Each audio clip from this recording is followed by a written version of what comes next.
반갑습니다. 여러분 역사 완성자 유산입니다. 이놈아 반갑습니다.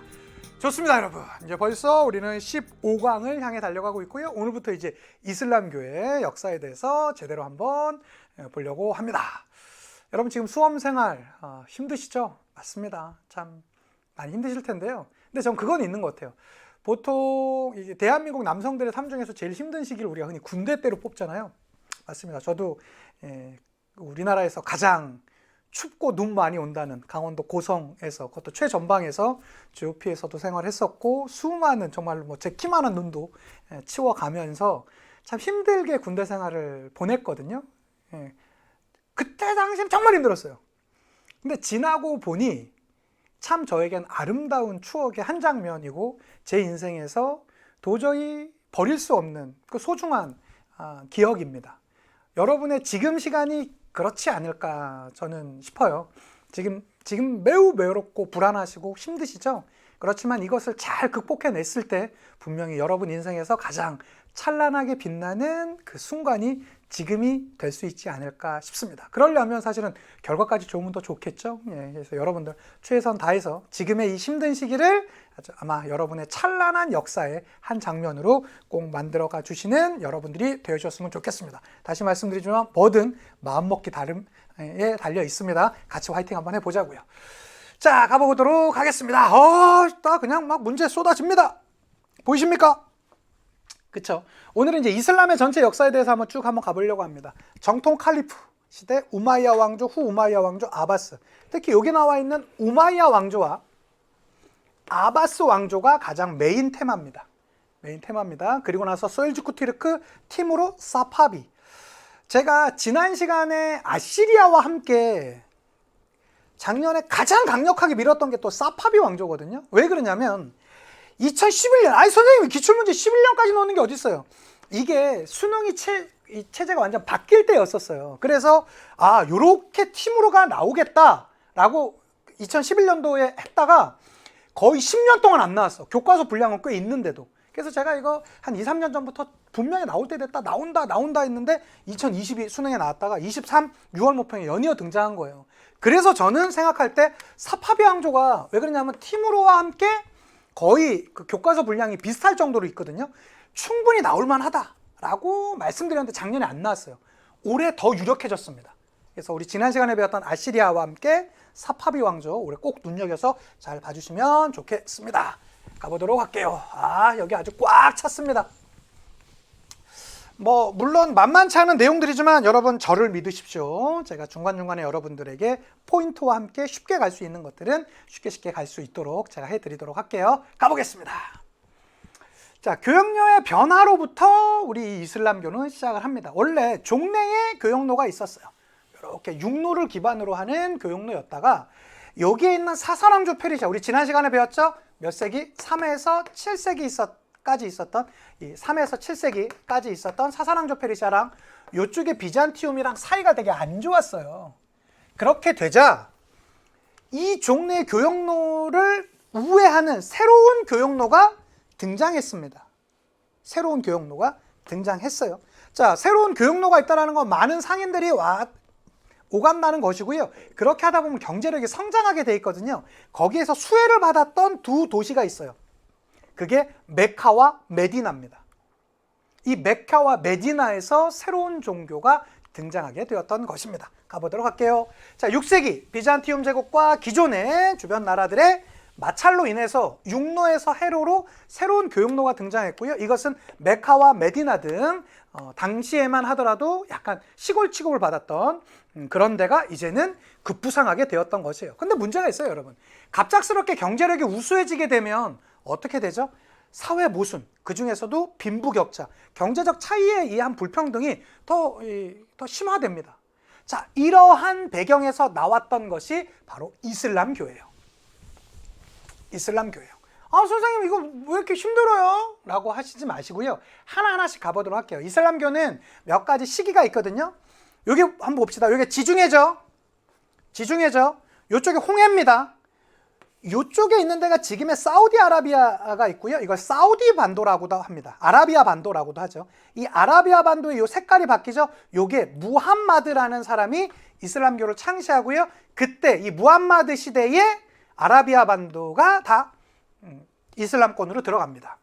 그리고 여기 좀 더 연한 색으로 나와 있는 지역 있죠. 여기죠. 여기에다가 이거 묶고 더블로 가는 겁니다. 여기 요거에다가 이거는 기본으로 가고요. 이제는 기본 상수로 가고 또 추가했던 게 여기 정통 칼리프 시대 때, 정통 칼리프 시대 때 뭐를 멸망시킨다고 했었죠? 사산왕조 페르시아를 멸망하면서 이 지역까지 이슬람교가 확산이 돼요. 여기에다가 그럼 이제 요거 이제 기본값입니다. 여기에다가 북아프리카 지역까지 장악하고 여기에 있는 요 반도가 유명한 이베리아 반도예요. 이베리아 반도. 이 이베리아가 지금의 포르투갈과 에스파냐가 있는 지역이거든요. 뭐 지금은 뭐 한국 사람들이 참 유럽 여행으로 많이 가는 지역 중에 하나죠. 요 이베리아 반도까지 어디로 들어가냐? 이슬람권으로 들어가요. 여기가 바로 우마이야 왕조입니다. 그리고 우마이야 왕조 다음에가 아바스 왕조인데 아바스 왕조 땐 당나라랑 전투해서 이기기도 하죠. 다시 한번 무함마드 시대, 정통 칼리프 시대, 여기가 세습 칼리프의 우마이야 왕조, 아바스 왕조. 요거 기억해 두시면 좋겠습니다. 요 제도 다시 한번 보여드리도록 할게요. 먼저 이 무함마드가 어떻게 이슬람교를 창시했는지 한번 가보도록 하겠습니다. 이 무함마드의 삶을 보면요, 정말로 좀 애잔합니다. 어떤 점에서 애잔하냐? 인간적으로 좀 애잔해요. 자기가 어머니 뱃속에 있을 때 아버지는 돌아가셔요. 그리고 자기가 태어난 지 얼마 안 돼서 어머니께서 돌아가십니다. 그래서 할아버지나 삼촌들 손에서 컸던 게 무함마드입니다. 무함마드의 외모는 그렇게 출중했던 걸로 아주 알려져 있습니다. 아주 건실한 청년으로 자라고요. 실제로 되게 어렵사리 살아갔지만 그는 아주 건실한 청년이었던 것 같습니다. 그래서 그가 25살 때 그 지역에 상당한 뭐 과부이자 엄청난 경제력이 있었던 여인과 15살 연상의 25살의 청년이 40살의 여성과 결혼을 합니다. 그러면서 어느 정도 이제 부가 확보가 됐겠죠. 그러면서 그가 이제 어느 정도 경제력이 확보되니까 혼자 많이 고민을 했대요. 뭐가 진정한 선일까? 이 세상을 더 아름답게 만들기 위해서 뭘 해야 될까? 하다가 40살, 그러니까 결혼한 지 15년 지났겠죠. 40살에 동굴에서 계시를 받았답니다. 그리고 나선 이슬람교를 창시해요. 이 이슬람교는요, 유일신 알라를 바탕으로 하고요. 그리고 당시가 사회적으로 매우 이 경제적인 불평등이 뭐 신분적인 불평등이 많이 있던 시대다 보니까 평등 사상을 내세우면서 우상 숭배를 철저히 배격했습니다. 그리고 쿠란, 이슬람교의 경전이 되겠죠. 그 다음에 지하드, 일종의 성스러운 전쟁이라는 이 지하드를 바탕으로 이 무함마드가 이슬람교를 창시했습니다. 그런데 이렇게 이슬람교가 처음 만들어졌을 때 모든 사람들이 바로 좋아했을까요? 사실 그렇진 않았습니다. 왜 그러냐? 이 무함마드가 본인이 계시를 받았다는 걸 깨닫고요. 그리고 최초로 전도한 사람이 자신의 아내예요. 그러자 그 아내가 최초의 이제 무슬림이 되고요. 그로부터 무함마드는 우리 이게 한국 사람들의 인식과는 조금 거리가 있는 행보를 보입니다. 일단 부인이 12이었고요. 그 중에서는 50살이 넘어서 9살의 부인을 맞아들이기도 해요. 그 역사를 보면 어쨌든 좀 그래, 우리 입장에서는 상당히 좀 그 상식적이진 않은 그러한 그 행태도 있었습니다. 어쨌든 그렇게 하면서 주변에 한 명 한 명씩 전도하는 모습들이 나오게 되고요. 특히 이 평등 사상과 우상 숭배를 배격하는 이런 모습은요, 당대의 이 시기적인 요구와 맞아 들어갔던 것 같아요. 그래서 어느 정도 교세가 쌓이게 되자 탄압을 받습니다. 탄압을 받아요. 기존의 기득권 세력과에. 그래서 원래는 메카에서 시작되었었던 이 이슬람교가 메디나로 떠나요. 다른 도시로. 이것을 헤지라라고 합니다. 이걸 이슬람의 원년으로 봐요. 622년. 그래서 메카에서 메디나로 이동하는 헤지라가 단행되고요. 그래서 메디나로 가서 메디나 지역을 이슬람교로 다 장악을 하고요. 8년 만에 다시 돌아옵니다. 메카로 돌아와요. 그래서 이때 메카로 들어오면서 하는 말이 뭐 유명한 게 그런 말을 했다라고 하죠. 거짓은 멸망했고 진리는 승리하였다. 이런 말을 하면서 메카로 들어오면서 메카를 다 순식간에 장악을 합니다. 이게 630년이에요. 그리고 얼마 안 가서 바로 아라비아 반도 전체를 통일합니다. 우린 이것을 무함마드 시대라고 합니다. 자, 보세요. 자, 이슬람교는요, 일단 무함마드 시대가 있고요. 무함마드 시대가 있고요. 자, 그 다음 여기 보시면 그 이슬람교를 대표하는 여러 이 나라들의 국기입니다. 하나같이 뭐가 있죠? 초승달과 별이 있어요. 왜 그런지 아세요? 이 무함마드가 계시를 받을 때, 그 동굴에서 계시를 받을 때 초승달이 떠 있었대요. 그래서 언제나 초승달은 이슬람교를 상징합니다. 그리고 큰 별이 있었던 걸로 전해집니다. 그래서 무함마드가 어디 지역을 장악했다고요? 무함마드 시대 이쪽에 있는 아라비아 반도를 다 장악했던 것이 무함마드 시대가 되겠습니다. 되셨죠? 그리고 이제는 다음 시기로 넘어가는데요. 그 시기를 우리는 정통 칼리프라고 그래요. 자, 무함마드 다음에 시대를 우리는 정통 칼리프 시대라고 합니다. 정통 칼리프 시대라고 합니다. 632년에서 661년인데 이런 연도는 외우지 마세요. 어쨌든 7세기죠. 이때 포인트는요, 칼리프를 선출하는 겁니다. 뭐라고요? 정통 칼리프 이 시대에는 칼리프라는 건 뭐냐면 무함마드의 권한, 특히 이슬람교는요, 정교 일치예요. 이 지역에서 칼리프란 사람은 정치적 지도자이자 종교적 지도자예요. 그러한 칼리프를 선출하는 거예요. 이슬람의 몇몇 대표들과 함께. 우리 무함마드가 이제 돌아가셨다. 그 다음 칼리프는 누가 할까 하면서 이제 뭐 여러 인물들이 이제 나옵니다. 그래서 선출하는 거예요. 투표를 통해서. 이건 뭐 전체 투표는 아닙니다. 우리가 알고 있는. 그래서 몇몇 지도자들의 투표에 의해서 선출하는 형식입니다. 그래서 이때 이 정통 칼리프 시대에는요, 여기가 포인트죠. 사산왕조 페르시아를 점령합니다. 그래서 사산왕조 페르시아 얘기할 때 우리 지난 시간에 배울 때 이슬람 세력의 멸망을 당했는데 그 이슬람 세력은 정통 칼리프를 말하는 것입니다. 되셨죠? 그 외에도 이집트 지역을 장악했습니다. 보이세요? 이집트. 그리고 시리아 지역까지 점령했습니다. 이거 지도상으로 봐주셔야 돼요. 보세요. 원래 여기가 무함마드 시대였었죠? 그러다가 사산왕조 페르시아, 여기 다 사산왕조 페르시아였잖아요. 그리고 어디 장악했다? 이집트, 그리고 시리아를 장악했던 것이 누구다? 정통 칼리프 시대가 되겠습니다. 되셨죠? 그리고 이 정통 칼리프 시대만 하더라도요, 비아랍인, 즉 아랍이라는 건 이슬람이라고 하는 건 종교를 얘기하는 것이고요, 아랍이라고 하는 거는 인종, 종족을 얘기하는 것이에요. 그래서 아랍 족속이라고 할 수 있겠죠. 보세요. 아랍인이 아닌 이슬람 교도에 대해서 관대했었다고요. 그러니까 나 같은 이슬람교야 라고만 하면 아랍인이 아니라 하더라도 뭐 별다른 차별이 없던 시대가 정통 칼리프 시대였어요. 자, 그러다가 이 정통 칼리프가 뭘로 바뀌게 되냐? 세습 칼리프로 바뀌게 됩니다. 자, 보세요. 일단 시기적으로 보자면 어떻게 되냐? 이렇게 갑니다. 여기 이 무함마드 시대가 있었고요. 정통 칼리프 시대가 있었습니다. 그리고 그 다음에 나타났던 것을 뭐라고 하냐면 세습 칼리프라고 해요. 이 세습 칼리프의 첫 번째 왕조가 우마이야 왕조고, 그리고 그 두 번째 다음으로 이어지는 것이 아바스 왕조입니다. 되셨죠? 요거 이해하셔야 돼요. 이거 처음 듣는 친구들 좀 어렵습니다. 다시 한번 시기적으로 따지자면 무함마드 시대, 정통 칼리프 시대, 세습 칼리프 시대인데 세습 칼리프 시대의 첫 번째 왕조가 우마이야 왕조고 그 다음 왕조가 아바스 왕조라고요. 되셨죠? 요거 봐주셔야 됩니다. 그래서 우마이야 왕조, 아바스 왕조 이렇게 이어지는 것인데 시기적으로 보자면 이렇다고요. 그래서 보통 문제는 세습 칼리프라는 건 그냥 단어적으로만 나오지 일반적으로는 시기를 구분할 때 무함마드 시대, 정통 칼리프 시대, 우마이야 왕조 시대, 아바스 왕조 시대 이렇게 갑니다. 되셨죠? 왜? 이거 자체가 다 세습 칼리프 시대를 말하는 것이니까. 그렇죠? 그래서 우마이야 왕조랑 아바스 왕조가 있는 것인데 세습 칼리프 시대란. 그래서 이거 하나씩 한번 보자면 이렇게 돼요. 우마이야 왕조란 무아위야라는 사람이 세웠습니다. 근데 문제는 보세요. 원래는 무슨 시대였었어요? 정통 칼리프 시대 때만 해도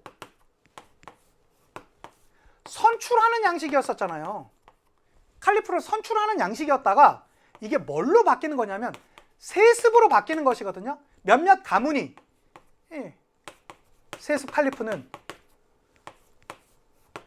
넘겨주는 거예요. 그래서 선출했던 양식이 세습으로 바뀌게 되면서 우마이야 가문이 세습한다고 해서 우마이야 왕조가 되는 것이거든요. 근데 이것은 어떤 문제가 있었냐? 이 정통 칼리프 시대 때, 이건 사실 이렇게 자세히까지는 필요 없지만, 이제 제가 뭐 여러분이 이 파트 이제 처음 들으시는 거고 하니까 말씀을 드릴게요. 4대 칼리프라는 사람이 누구였었냐면 알리라는 사람이었어요. 알리. 이 알리는 무함마드의 사촌 동생이자 사위예요. 여기는 약간 족보가 좀 꼬입니다. 어쨌든 그리고 사실은 이 무함마드 시대부터 가장 유력한 차기 후보자였어요. 그런데 2대 칼리프를 선출할 때 알리는 나이도 너무 어리고 해서 실제로 무함마드의 친구격한테 그 칼리프가 넘어갑니다. 그때만 해도 나이가 이제 젊었으니까 참았습니다. 그리고 3대 칼리프로 넘어갈 때 알리가 받아야 된다라고 여론이 많았지만 그때도 사실 정치적 싸움에서 져요. 그래서 그걸 차지하지 못했다가 어렵사리 4대 칼리프가 돼요. 그런데 이 알리에 대해서 반대했던 움직임이 있고 알리가 갑작스럽게 암살을 당하게 됩니다. 암살을 당하게 돼요. 그래서 이 우마이야 가문의 무아위야가 권력을 가져가게 되는데 이것에 반대했던 세력들이 알리의 후계들이에요. 그래서 이 알리의 후계들은 우마이야 왕조의 정통성을 부정하면서 무엇을 가져가냐? 알리의 후손들이 칼리프를 이어가야지 라는 논리를 가져갑니다. 즉 우마이야 가문의 무아위야는 우마이야 가문의 칼리프가 됐고 이 무아위야로부터 계속적인 세습을 할 것을 주장을 해요. 그래서 이 우마이야 가문의 정통성 문제를 두고요. 우마이야 가문 사람들이 세습을 해야 된다는 걸 인정하는 세력들이 있었어요. 여기서 말하는 인정이라는 것은 우마이야 가문의 세습을 인정하는 것입니다. 그들이 지금의 이슬람 전체에서의 다수파인 수니파예요. 수니파. 지금의 사우디아라비아. 그리고 전체 이슬람을 한 10으로 보자면 8 내지 8.5가 다 여기입니다. 그리고 이 우마이야 가문의 정통성을 부정하는 이들이 있어요. 부정하는 이들은 시아파라고 하는데, 이 말들이 좀 어렵죠. 시아파라고 하는데 이 시아파는 즉 알리의 후계자들이 계속 이어가야 된다는 것이고요. 이들은 지금으로 따지자면 이란 쪽, 이란은 지금도 시아파입니다. 그래서 여러분 보면 같은 이슬람교지만 사우디아라비아랑 이란하고 사이가 되게 안 좋습니다. 그 이유가 이게 가장 큰 배경이에요. 아셨죠? 선생님 좀 어려운데요? 너무 어려우면 그냥 그렇게만 기억하세요. 자, 보세요. 우마이야 가문을 인정하는 이들, 수적으로 많은 이들이 수니파예요. 다수. 그리고 우마이야 가문의 정통성을 부정하는 이들이 시아파예요. 되시죠? 예, 그렇게 가주시면 됩니다. 그렇게만 가주셔도 충분해요. 이거 깊게 안 나옵니다. 이거 깊게 안 나옵니다. 예, 되셨죠? 우마이야 가문의 정통성을 인정하는 이들 수니파, 부정하는 이들 시아파. 사실 더 중요한 건 이거예요. 이들의 수도, 우마이야 가문의 수도가 다마스쿠스. 선생님 이거 단어도 처음 듣고 어려운데요? 그래서 여러분 이렇게 가시는 게 좋습니다. 요거는 뉘앙스가 더 중요해요. 이렇게 읽으세요. 앞으로 그냥 우마이야 다마스쿠스 이렇게 읽으시면 이제 기억 안 나고요. 이렇게 읽으시면 됩니다. 우마이야 다마스쿠스. 뭐라고요? 우마이야 다마스쿠스. 다시 한번 입으로 따라하세요. 우마이야 다마스쿠스. 여러분 혹시 스카이에서 하고 있다가 막 주변 사람들이 쳐다봅니까? 괜찮아요. 잘하고 계신 거예요. 다시 한번 우마이야 다마스쿠스. 됐습니다. 이래야지 안 까먹습니다. 우마이야 왕조는 다마스쿠스가 수도였구나. 그리고 영토를 많이 넓혀서요. 어디까지 갔다고요? 이베리아 반도까지 갔습니다. 지금의 이베리아 반도라고 하면 포르투갈과 에스파냐, 즉 스페인을 전체를 다 차지했던 게 우마이야 가문입니다. 북아프리카 쪽 다 차지하고요. 그리고 이들이 어디까지 서유럽으로 넘어갈라다 거기에서 져요. 그 전투가 무슨 전투냐면 투르 뿌아띠의 전투예요. 우마이야 가문은요. 투르 뿌아띠의 전투에서 졌어요. 그래서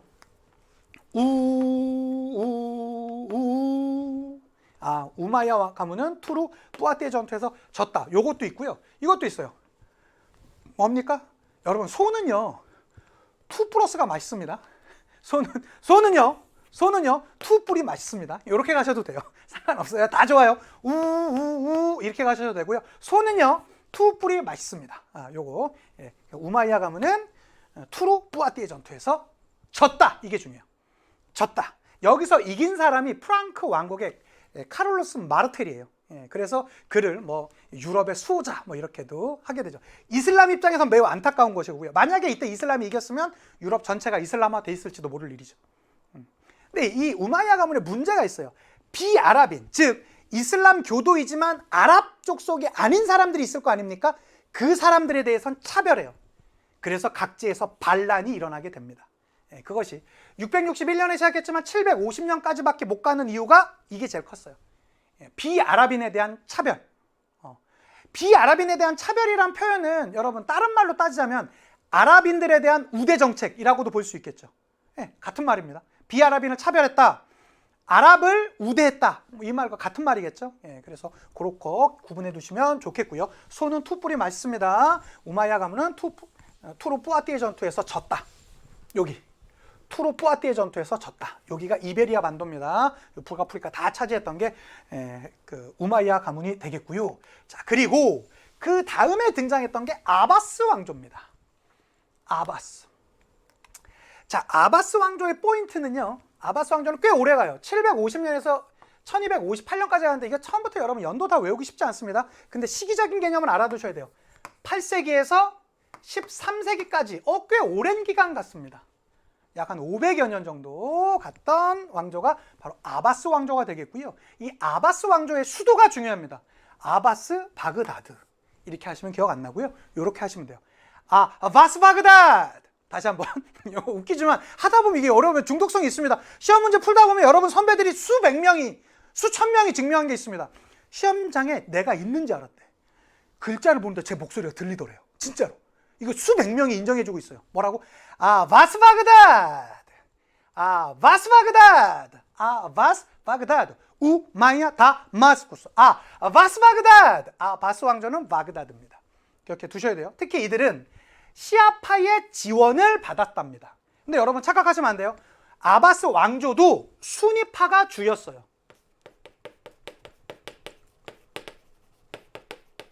수니파 왕조예요. 수니파가 주였지만 일부 시아파의 지원을 받았다고요. 왜? 이 시아파는 누구를 더 싫어하니까? 우마이야 가문을 싫어하니까. 우마이야 왕조를 더 저항했던 것이죠. 그리고 이 아바스 왕조가 중요한 전투 중에 하나는 당과의 전투에서 당과 싸우거든요. 그게 이른바 탈라스예요. 당과 가장 비슷한 자음이 티귿이죠. 디귿과 가장 비슷한 게 티귿이죠. 그리고 아바스, 탈라스, 여기에선 이슬람이 이깁니다. 751년에. 그래서 이슬람이 그 이후 대제국으로 성장하는데 이 전투가 너무나 중요해요. 왜 그러냐면 그 전까지는 비단길을 중국이 장악하고 있었는데 탈라스 전투에서 아바스 왕조가 이기게 되자 비단길을 장악하면서 무역으로 번성했던 게 아바스 왕조 때부터입니다. 그리고 비아랍인에 대한 차별을 줄여나갔습니다. 이것은 어디랑 대비되죠? 우마이야 가문과 대비되는 내용입니다. 자, 그 잘 나가다가 누구에게? 몽골에게 13세기. 그러니까 여러분 몽골이 진짜 세긴 셌었어요. 그리고 잠시 뒤에 나오겠지만 이들은 11세기에 뭐도 하게 되냐면 셀주크 튀르크에게 어떤 칭호를 주냐면 술탄이라는 칭호를 부여하기도 해요. 선생님, 술탄이란 게 뭔데요? 술탄 처음 나오는데요? 술탄이란 건 뭐냐면 이슬람 세계에서의 정치적 지도자를 뜻합니다. 선생님, 그럼 칼리프는요? 칼리프는 정치적 지도자이며 종교적 지도자를 뜻하는데 여기서 말하는 술탄이라는 것은 이슬람 세계에서의 정치적 지도자를 뜻합니다. 그러니까 이슬람에서의 정치적 파워는 네가 있네. 가져가. 라고 하는 거예요. 이때 왜 그랬냐면 사실 이 아바스 왕조가 길게 가잖아요. 길게 내내 전성기를 다 가져왔던 게 아니에요. 8세기, 9세기, 특히 9에서 10세기 넘으면서 상당히 위축당했거든요. 그러다가 11세기쯤 되면서 주변에 부하이 왕조라는 왕조가 막 아바스를 막 괴롭히고 있는 거예요. 그렇게 되자 아바스 왕조가 이렇게 하다 죽을 것 같으니까 어떻게 하냐? 셀주크 튀르크가 당시 중앙아시아에서 발흥해갖고 상당히 번성했었거든요. 그래서 튀르크야 네가 와가지고 날 좀 도와주렴. 저 부하이 애들이 나를 못 살게 군다. 그래갖고 실제로 이때 셀주크 튀르크가 바그다드에 들어오면서 부하이 왕조를 싹 정리해줘요. 그렇게 되죠. 와, 되게 고맙네. 너네 아니었으면 나 죽을 뻔했는데. 좋아, 앞으로 이슬람 세계에서의 정치적 지도자는 너네야. 라고 하면서 정치적인 정통성을 부여한 것이에요. 그 단어가 술탄입니다. 선생님, 그럼 우리 인도사에서도 배웠었던 델리 술탄 왕조라든가 그 술탄이 다 여기서 온 건가요? 맞습니다. 최초의 술탄으로 인정받았던 게 셀주크 튀르크예요. 되셨죠? 그렇게 봐주시면 좋겠습니다. 그리고 또 하나. 우마이야 왕조. 선생님, 또 이건 뭐예요? 별거 아니에요. 보세요. 우리가 알고 있는 우마이야 왕조가 있고 그 다음에 우마이야 왕조가 아바스 왕조로 이어진다고 했잖아요. 그런데 이 우마이야 왕조는 원래 이베리아 반도, 지금의 에스파냐가 있는 스페인이 있는 지역까지 차지했다가 아바스 왕조 때 오면서 그 지역은 영역을 차지하지 않고 있었거든요. 근데 이때 아바스 왕조 시기에 우마이야 가문의 일파들이 저쪽 이베리아 반도까지 가서 우리는 우마이야 왕조의 후손들이야 라고 하는 개념으로 또 다른 왕조를 세워요. 이걸 이른바 후우마이야 왕조라고 그래요. 후우마이야 왕조는요, 이슬람 문화를 전파해서 이슬람 문화를 꽤 유지했었고요. 이것도 8에서 11세기까지 가는데, 문제는 이들의 수도가 어디였다? 코르도바. 시험 문제 나올 건 이거밖에 없습니다. 혹시 여러분 혼자 있다고 코 후비지 마십시오. 혼자 있다고 막 코 후비는 친구도 있어요. 혼자 있다고 코 후비지 마세요. 후우마이야 왕조는 코르도바라는 수도가 있었습니다. 그거 기억해 두시면 좋겠고요. 특히 요 이슬람에서의 그 이베리아 반도에서의 가장 중요한 궁전 중에 아람브라 궁전이라는 궁전, 뭐 지금도 우리나라 사람들 뭐 얼마 전에 드라마도 여기서 만들어진 게 있었었고요. 그리고 이 여행지로 워낙에 유명한데, 참고로 여러분 좀 더 정확히 말씀드리자면 아람브라 궁전은 후우마이야 왕조 이후에 있었던 만들어진 겁니다. 이건 13세기에 만들어져요, 아람브라 궁전은. 근데 요 후우마이야 왕조는 11세기잖아요. 그러니까 엄밀히 따지면 그렇다라는 것이고, 이 아람브라 궁전 같은 게 교과서에도 있거든요. 근데 이것은 그 이후 이베리아 반도에서의 이슬람 세력의 가장 상징적인 건축물입니다. 그냥 그 정도로만 알아두셔도 충분하고요. 자, 수도 한번 다시 정리합시다. 요거 가보겠습니다. 우마이야 다마스쿠스. 따라하셔야 돼요. 우마이야 다마스쿠스. 바스바그다드. 기억하시고요. 우리가 이제 잠시 뒤에 배울 티무르, 사마르칸트, 사파비, 이스파한. 다 되죠? 다 돼. 이거 여러분 뉘앙스 누가 준 거 아닙니다. 다 제가 만들었습니다. 전 이럴 때 저의 천재성에 반하곤 해요. 이거 너무 좋지 않습니까, 여러분? 뉘앙스가 더 중요합니다. 다시 한번. 우마이야 다마스쿠스, 바스바그다드, 티무르, 사마르칸트, 사파비, 이스파한. 사마르칸트와 이스파한은 우리가 아직 안 배운 거예요. 잠시 뒤에 다시 나올 겁니다. 먼저 한번 봐주시고요. 요거 잠시 뒤에 다시 한번 갖고 올 것이고, 자, 이렇게 되면서 한 9세기쯤 되면서 아바스 왕조가 좀 위축이 됩니다. 실제로. 그러니까 아바스 왕조가 8에서 13세기까지 가지만 내내 다 아주 융성했던 게 아니에요. 자, 9세기에 좀 위축이 되게 되자 튀르크계, 아주 대표적인 유목민족 아닙니까? 튀르크 사람들이 용병을 자처하면서, 그 당시에 용병을 맘루크라고 불렸어요. 그래서 막 그 당시에 이 중앙아시아를 다 누비고 다녔던 이들이 튀르크계 용병들, 즉 맘루크들이었습니다. 이들은 더 나아가서 뭐까지 만드시나 아세요? 이 용병들이요, 자신들의 왕조도 만들어요. 이 맘루크 왕조를 다른 말로 노예 왕조라고도 합니다. 그럴 정도로 아주 용성했었습니다. 자, 10세기에 가면 이집트, 만약에 요 파트 문제가 나오면 좀 어려울 겁니다. 이집트 지역엔 물론 그 전까지는 아바스 왕조가 다 여기를 차지하고 있었잖아요. 그러다가 이 아바스 왕조가 좀 위축되면서 이집트 지역은 독자적인 행보를 보여줘요. 그래서 10에서 12세기까지 파티마 왕조가 만들어집니다. 파티마 왕조 하나 별표 쳐주시고, 만약에 파티마가 나오면 어렵습니다. 다시 한번. 파티마 왕조란 10에서 12세기까지 이집트 지역에서 만들어졌던 이슬람 왕조입니다. 그리고 이 파티마 왕조는 좀 특이한 게 시아파 왕조예요. 착각하시면 안 돼요. 아바스 왕조는 시아파의 지원을 받은 수니파 왕조지만 파티마 왕조는 시아파들이 만든 시아파 왕조예요. 만약에 요게 나오면 어려울 겁니다. 어려울 겁니다. 그리고 파티마 왕조가 10에서 12세기까지 가고요. 그리고 12에서 13세기까지 가는 게 아이유브 왕조라는 왕조가 있어요. 선생님 어려운데요? 여러분 혹시 제가 이제 그 십자군 전쟁 우리 유럽사에서 설명할 때 그 십자군 전쟁 나오면 그 유명한 사람이 살라딘이라는 사람이 있거든요. 살라딘의 왕조가 바로 아이유브 왕조입니다. 살라딘. 요건 제가 이따 할 때 다시 한번 말씀드릴게요. 모르시면 그냥 넘어가셔도 돼요. 그러다가 맘루크 왕조인데, 저는 올해 이 맘루크 왕조 너무 중요해요. 일단 13에서 16세기까지 이집트, 요 파티마, 아이유브, 맘루크 왕조는 다 이집트입니다. 그리고 요 맘루크 왕조는 13에서 16세기까지 가는데, 이 16세기 때 이슬람의 최고 힘이 썼던 제국이요, 오스만 제국에 의해서 멸망당해요. 맘루크 왕조가 오스만에 의해서 멸망당하거든요. 그런데 오스만에 의해서 멸망시켰던 그 당시의 군주가 누구냐면 셀림 1세예요. 이 셀림 1세가 나오면 또 어려울 수 있습니다. 이거 꼭 기억해 주세요. 최근에는 많이 등장하고 있습니다. 16세기에 셀림 1세가 맘루크 왕조를 정복했다. 오스만 제국이 맘루크 왕조를 정복했다. 같은 말이에요. 즉 오스만 제국에 누가? 셀림 1세가 정복했다고요. 누구를? 맘루크 왕조를. 기억해 두셔야 돼요. 충분히 나올 수 있어요. 자, 그리고 그러니까 이렇게 되는 거야. 자, 당시에 이슬람의 주도권을 보자면 정통 칼리프가 있고요. 그리고 우마이야 왕조로 이어지고 우마이야 왕조가 아바스 왕조로 이어졌는데 아바스 왕조가 있을 때 이베리아 반도에선 후 우마이야 왕조, 그리고 이집트 지역에선 파티마 왕조까지 각각 나왔대요. 여러분 하나 더 들어갈게요. 죄송해요. 이게 좀 힘드실 텐데 힘들면 한 번 더 들어. 그래도 돼. 중요한 건 만약에 이게 나온다면 이걸 물어볼 수도 있을 것 같아. 칼리프 이때 몇 명이에요? 한 명이죠. 그렇죠? 칼리프라는 건 이슬람 세계 내에서의 정치적 지도자이자 종교적 지도자라고 했었죠. 근데 그럼 우마이야 왕조에서 아바스 왕조로 이어지니까 이때 칼리프 여기 있었을 거 아니에요? 맞아요.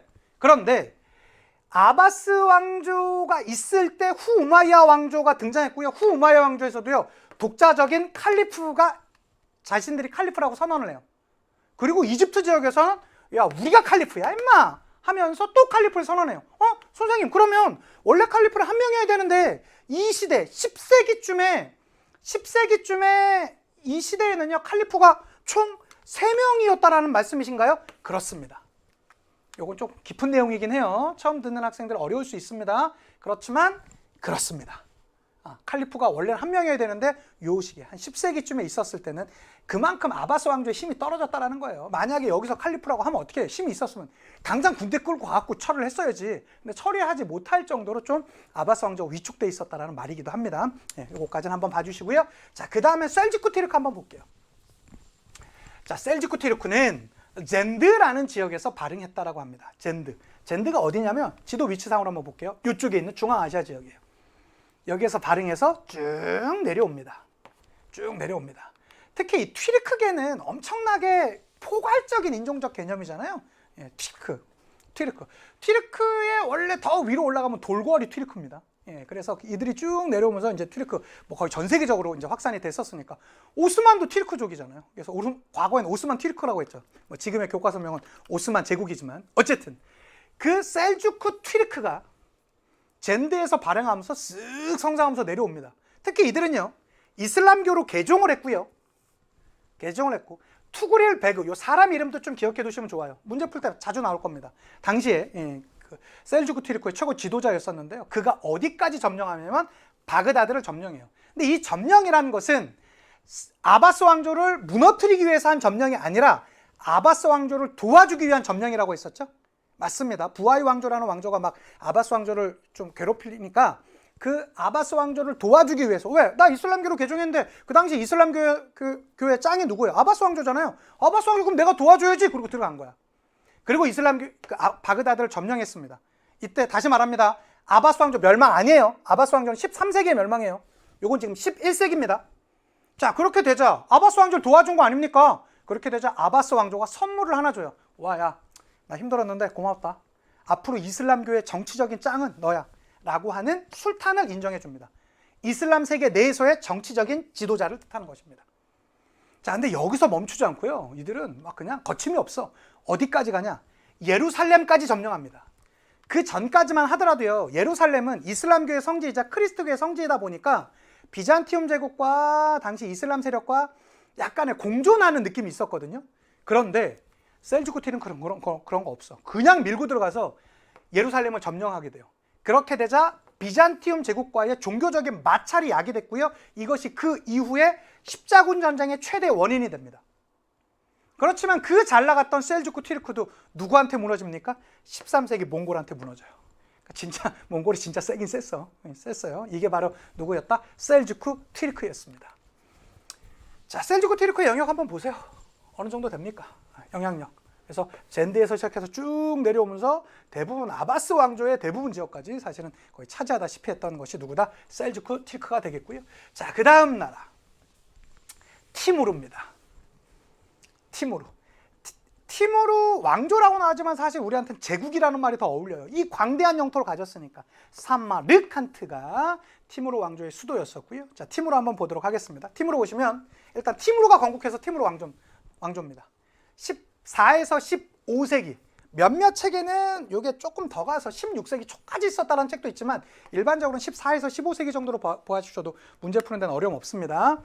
자, 티무르가 건국했고요. 특히 그는요 몽골 제국의 부흥을 내세웠어요. 이 정도 차지했으면 뭐 그런 말 붙여도 뭐 크게 뭐 민망함은 없죠. 몽골 제국의 부흥을 내가 하겠다라고 나왔고요. 아주 광대한 영토를 차지했던 것으로 나와 있습니다. 딱 봐도 동서교역에 뭘 독점할 수밖에 없었겠죠. 아주 복잡한 문화를 바탕으로 했습니다. 이슬람교, 그 다음에 페르시아, 그 다음에 튀르크, 그 다음에 중국의 문화까지 같이 하이브리드, 복합적인 문화를 가져갔었고요. 제일 중요한 건 수도입니다. 수도, 티무르 사마르칸트. 당시 사마르칸트의 별명은요, 동방의 로마였어요. 그럴 정도로 동서교역로가 가장 핵심적인 장소였었고, 이 티무르는 욕심이 진짜 많았었답니다. 그래서 이 정도 땅이 있잖아요. 근데 어때요? 이쪽엔 누가 있어? 명나라가 있었죠. 명나라가 있었죠. 이 정도로 만족 못해. 나 저 명칠래 하고 명나라로 치러 가요. 직접. 가던 중에 병사를 해요. 죽어요. 병으로 죽어요. 그렇게 되면서 급속도로 이 광대했던 땅이 급속도로 쇠락하면서 멸망했던 것이 바로 누구다? 티무르 왕조 내지는 티무르 제국이다라고 할 수 있겠습니다. 명나라 원정 중에 병사하게 되면서 그 이후 우즈베크인들의 침입에 의해서 쇠퇴하다 멸망하게 되었습니다. 자, 여기 보시면 요거 티무르 아닙니까? 우즈베크인들의 침입에 의해서 멸망했습니다. 그거 한번 봐주시고요. 자, 당시에 동방의 로마라고 불리던 사마르칸트, 티무르 사마르칸트. 사마르칸트는 지금의 우즈베키스탄에 있습니다. 저도 한번 꼭 가보고 싶어요. 다음에 기회 되면 여기서 완수박 한번 외치면 얼마나 좋을까 싶은 생각을 좀 해봅니다. 올여름에 여기를 한번 시도해볼까요? 제가 한번 잘 보고 어디든 제가 가긴 가겠습니다. 자, 이제 16에서 18세기 사파비 왕조 한번 보도록 하겠습니다. 이 사파비 왕조는요, 16에서 18세기 지금의 이란 지역일 때 있었습니다. 그리고 제가 작년에도 이걸 왜 수능에 이렇게 예측했냐면 나머지 선지들에서, 그러니까 본 문제로는 안 나왔지만 나머지 오답 선지들 있잖아요. 그 선지에서 사파비 왕조가 최근에 너무 많이 등장했었어요. 그래서 사파비 왕조의 건국은 누가 있다? 이스마일 1세가 있습니다. 요거 진짜 많이 나왔었습니다. 이스마일 1세. 그리고 사파비 왕조의 전성기, 요거 너무 중요해요. 아바스 1세입니다. 요거 많이 헷갈릴 거예요. 왜? 우리가 알고 있는 아바스 왕조가 있잖아요. 그러니까 아바스 1세가 뭐 전성기를 했다 나오면 하나같이 다 아바스 왕조를 생각할 거거든. 근데 아니라고. 아바스 1세가 전성기였던 건 사파비 왕조 때입니다. 기억해 두셔야 돼요. 이거 충분히 나올 수 있습니다. 나오면 어렵습니다. 자, 사파비 왕조는요, 페르시아 국가 부흥을 위해서 등장했습니다. 이 페르시아는 그러니까 이슬람교가 있기 전에 이 중앙아시아 지역의 최대 종교 아니었습니까? 특히 그래서 그 사파비 왕조는요, 지금의 어디냐면 이란 지역이에요. 이란 지역 일대. 그래서 국교가 시아파 이슬람교입니다. 지금도 여러분 이란은 무슨 교라고 했었죠? 이슬람교 안에서 시아파라고 했었죠? 예, 그런 거랑 일맥상통합니다. 그리고 이들의 수도가 어디다? 이스파한. 사파비 이스파한. 사파비 이스파한. 그리고 비단 산업을 국영화하기도 했었고요. 국제무역, 왜 동서교역에서 상당히 우수한 모습이 있었겠죠. 그렇지만 아프칸족의 침입에 의해서 사파비 왕조는요, 아프칸족의 침입에 의해서 멸망했다는 거 아닙니까? 사파비 왕조는 아프칸족의 침입에 의해서 이렇게 갔네요. 그래서 아프칸족의 침입에 의해서 그 쇠퇴하다가 멸망하게 되었다. 16에서 18세기까지 있었던 왕조다라는 거 잘 봐주시면 좋겠고요. 이게 당시에 이스파한의 최대 모스크, 이만 모스크인데요. 이 이만 모스크가 너무나 아름다웠었기 때문에 당대 사람들이 어떻게 평가하는지 아세요? 이스파한 세상의 절반이란 말이 있었대요. 이 당시에 태어나서 이스파한을 못 보고 죽으면 세상의 아름다운 것 절반을 못 보고 죽은 거나 마찬가지다라고 할 정도로 아주 당시에 여행자들이 극찬했던 아주 화려했던 도시가 바로 이스파한의 그런 모습이다라고 할 수 있겠습니다. 되셨고요. 특히 이 사파비 왕조가 나온다라면 저는 우리가 다음 시간에 배울 이 오스만 제국과 같이 연관돼서 나올 것 같아요. 오스만 제국 제가 다음 시간에 말씀드리겠지만 오스만 제국은요 1299년 즉 13세기에 등장해서 1923년 즉 그 투르키의 공화국, 터키 공화국이 될 때까지 20세기 초까지 갔던 데가 오스만 제국이거든요. 그런데 사파비 왕조는 몇에서 몇 세기라고 했었죠? 16에서 18세기까지 가잖아요. 즉 사파비 왕조가 있었던 시기에 옆에 있었던 가장 강성한 나라는 오스만 제국입니다. 그래서 요게 연관돼서 전 충분히 나올 수 있을 것 같아요. 그래서 사파베 왕조가 아직까지 단독 문제로는 안 나왔지만 제가 볼 땐 여러분이 앞으로 볼 주요 모의고사와 수능에선 가장 유력한 주제라고 할 수 있겠습니다. 요거 꼭 잘 챙겨주시길 진심으로 바랍니다. 그래서 요거 지도상으로 보자면 이렇게 됩니다. 보시면 보세요. 여기 보시면 티무르 왕조, 이게 티무르죠. 자, 티무르의 수도 티무르 사마르칸트, 맞죠? 티무르 사마르칸트, 티무르 왕조의 수도가 되겠습니다. 현재 우즈베키스탄의 수도는 뭐 타슈켄트라고 하는데 이런 거는 지금 필요는 없고요. 그리고 지금의 이란 지역 한번 보겠습니다.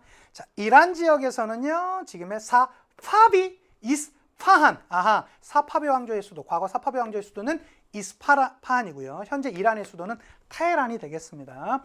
테헤란과 타슈켄트 같은 건 필요 없고요. 우리는 이스파한, 사마르칸트 정도는 꼭 구분해서 알아두시면 좋겠습니다. 자, 우리 수도 정리하고 한번 가볼까요?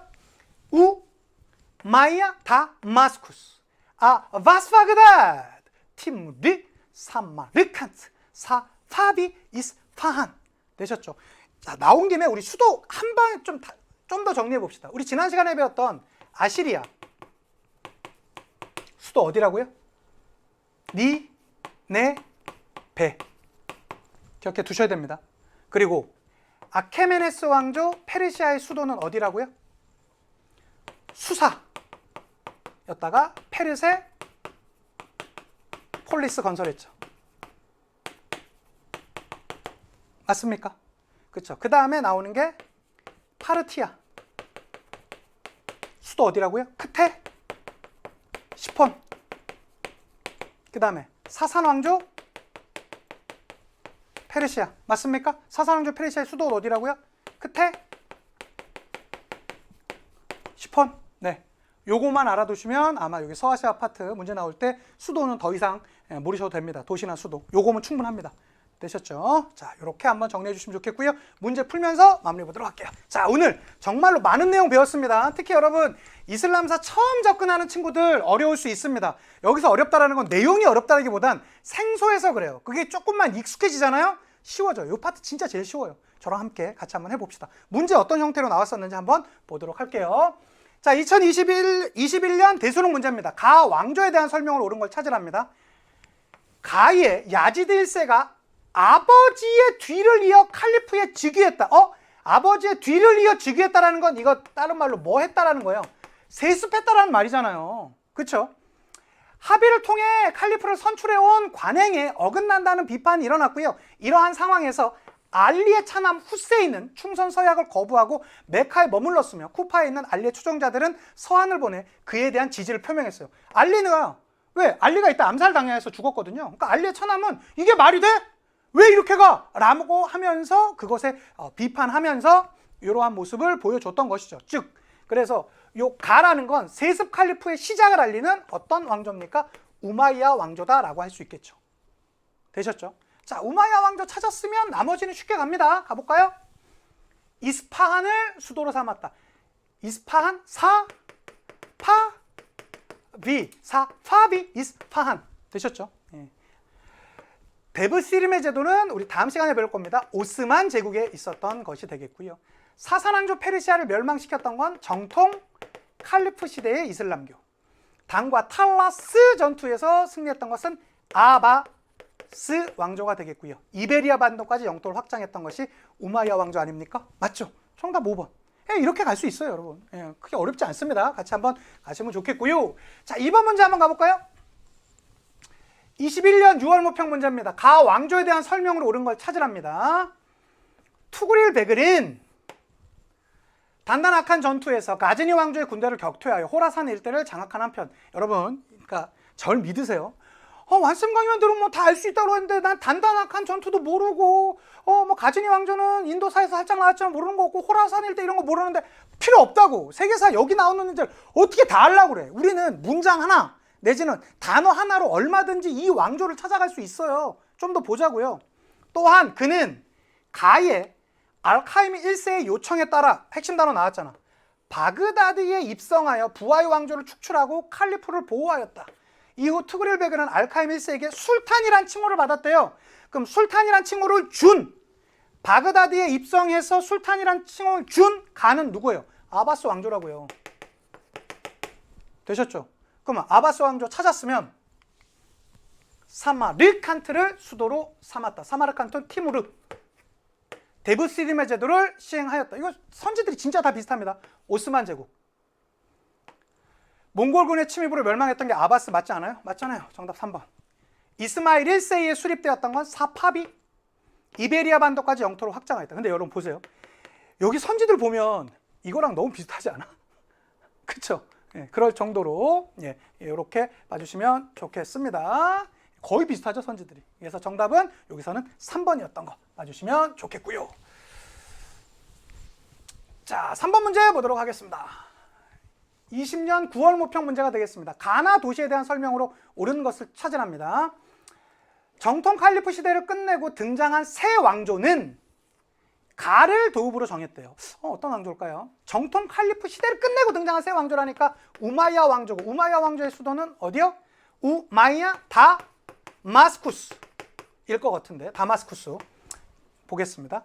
시아파의 지원을 받은 가문이 비아랍인의 차별을 받던 왕조를 타도한 후 새 왕조를 개창했다라고 하고, 거기는 세계시장, 이 세계시장이 바그다드거든요. 특히 시아파의 지원을 받아서 등장했던 왕조는 아바스 왕조고, 아바스 왕조의 수도가 바그다드 아닙니까? 그래서 가는 다마스쿠스, 나는 바그다드가 되겠습니다. 가볼까요? 사파비 왕조의 수도는 어디라고요? 사파비, 이스파한. 아하, 이스파한이고요, 이건. 파르티아에 의해 점령되었다. 다마스쿠스가 파르티아에 의해 점령됐겠습니까? 파르티아는 언제죠, 여러분? 기원전 3세기에서 기원전 기원 후 3세기잖아요. 예, 여기에 있었던 이 다마스쿠스랑 파르티아는 관련이 없습니다. 그 다음에 우마이야 왕조의 수도였던 것은 혼자 있다고 코 후비지 말라고 그랬죠? 이건 코르도바에 대한 설명이고요.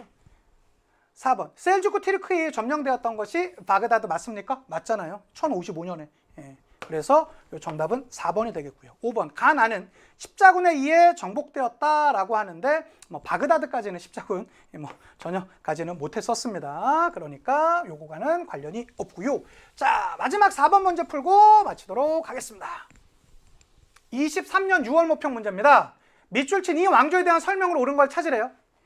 샤오루 몰라도 됩니다. 좀 더 가볼게요. 이 왕조의 개창자인 부친과는 여러모로 달랐대요. 부친이 몽골 제국의 계승을 내세워 정통성을 확보하려고 하였다면 그는 이런 바탕 위에서 이슬람법에 기초한 통치 질서의 확대를 중시했대요. 또한 샤오루는 명정벌을 시도한 부친과는 달리, 이거 뭐예요? 티무르네요. 명정벌 시도했다니까. 그렇죠? 요것만 찾았으면 돼. 그러면 티무르, 사마르칸트, 티무르, 사마르칸트. 정답 1번. 끝. 콘스탄티노폴리스를 점령했던 것은 오스만 제국의 메흐메트 2세입니다. 우리 다음 강의에 다시 배울 거고요. 이산들 완화 전투에서 승리했던 것은 줄루 왕국이거든요. 이것은 우리가 이 제국주의 할 때 다시 나올 거고요. 아바스 1세 때 전성기를 맞이했던 것은 사파비 왕조입니다. 요거 아바스 왕조 아니에요. 그리고 이베리아 반도까지 영토를 확장했던 겁니다. 선지들이 다 비슷하죠? 이건 우마이야 왕조가 되겠습니다. 그래서 4번의 정답은 1번 이렇게 봐주시면 오늘 강도 다 풀었다라고 할 수 있겠습니다. 너무너무 수고 많으셨고요. 다음 강에 이제는 오스만 제국으로 여러분들 찾아뵙도록 하겠습니다. 인사드리고 마칠게요. 역사가 완성되는 그날까지 완!